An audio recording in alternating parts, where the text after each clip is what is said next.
میں doctor Fahima, Marwari college Ranchi, intermediate women section.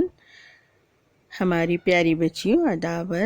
آج میں آپ لوگوں کو گلستان ادب حصہ نظم کے متعلق ہی بتاؤں گی کہ نظم کسے کہتے ہیں، ٹھیک ہے؟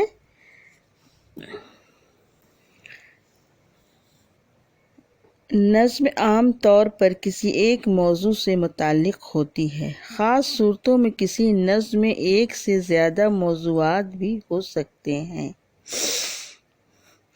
لیکن نظم عربی زبان کا لفظ ہے۔ لغت میں اس کے معنی ہے لڑی میں موتی پرونا، سمجھ گئیں؟ اس کے دوسرے معنی ہے انتظام، ترتیب، آرائش۔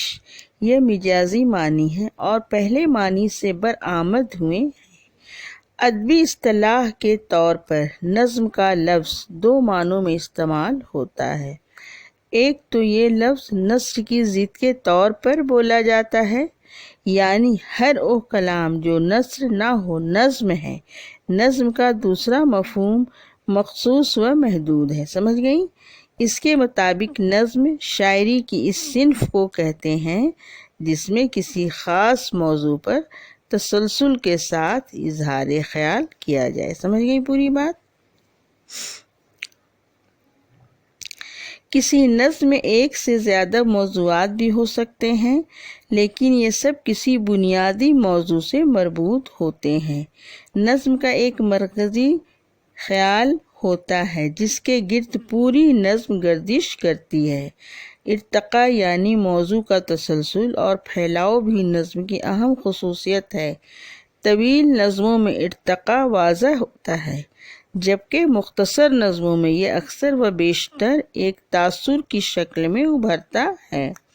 نظم کی ان خصوصیات کی روشنی میں کہا جا سکتا ہے کہ اردو میں غزل کے علاوہ شاعری کی جتنی اصناف ہیں وہ سب نظم میں داخل ہیں، سمجھ گئیں؟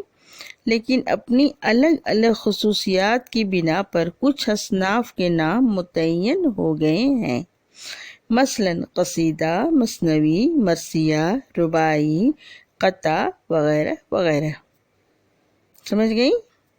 صنف سخن کے لحاظ سے نظم کی اصطلاح ایک جدید تصور ہے، اسی لیے اکثر نظم کے لیے نظم جدید کی اصطلاح استعمال کی جاتی ہے۔ حاصل کلام یہ ہے کہ نظم کے لیے نہ تو حیت کی کوئی قید ہے اور نہ موضوع کی۔ موجودہ دور میں حیت کے اعتبار سے نظم کی 3 قسمیں مقرر کی گئی ہیں، سمجھ گئی؟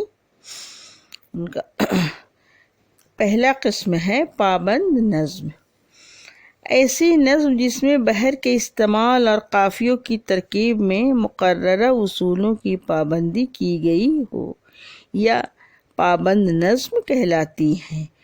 مربع، محمس، مدسس، ترکیب میں بند، ترجیع بند، گیت وغیرہ بھی پابند نظم کی ہی مختلف شکل ہیں۔ دوسرا ہے نظم معرّہ، ایسی نظم جس کے تمام مصرے وزن کے لحاظ سے برابر ہوں مگر قافیہ نہ ہو، نظم معرّہ کہلاتی ہیں۔ تیسرا ہے آزاد نظم، ایسی نظم جس میں نہ تو قافیے کی پابندی کی گئی ہو اور نہ بحر کے استعمال میں مروجہ اصولوں کا لحاظ رکھا گیا ہو، بلکہ مصرے چھوٹے بڑے ہوں تو کوئی فرق نہیں پڑتا، آزاد نظم کہلاتی ہے۔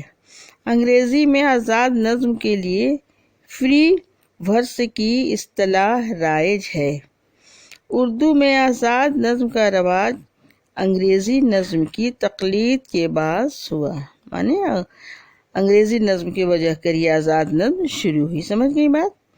19ویں صدی کے اواخر میں جب ہندوستان میں انگریزوں کا عمل دخل بڑھا اور انگریزی زبان و ادب کے اثرات پھیلنے لگے تو ان کے نتیجے میں آزاد نظم کا چلن بھی اردو میں عام ہوتا ہوا نظر آیا، سمجھ گئی؟ روایت کی پاسداری کرنے والوں نے اردو میں آزاد نظم کی قبولیت کو ناپسندیدگی کی نظر سے دیکھا۔ لیکن رفتہ رفتہ آزاد نظمیں ہماری ادبی تاریخ میں اپنی مستقل جگہ بنا لی۔ ان دنوں نظم معرہ اور آزاد نظم کے ساتھ ساتھ نثری نظم بھی اردو میں عام ہوتی جا رہی تھی۔ سمجھ گئے؟ اس طرح سے میں نے آپ لوگوں کو نظم کے متعلق بتایا کہ نظم کسے کہتے ہیں۔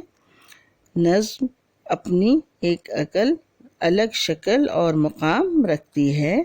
ٹھیک ہے، آج میں نے نظم کے متعلق آپ لوگ کو بتایا کہ نظم کسے کہتے ہیں۔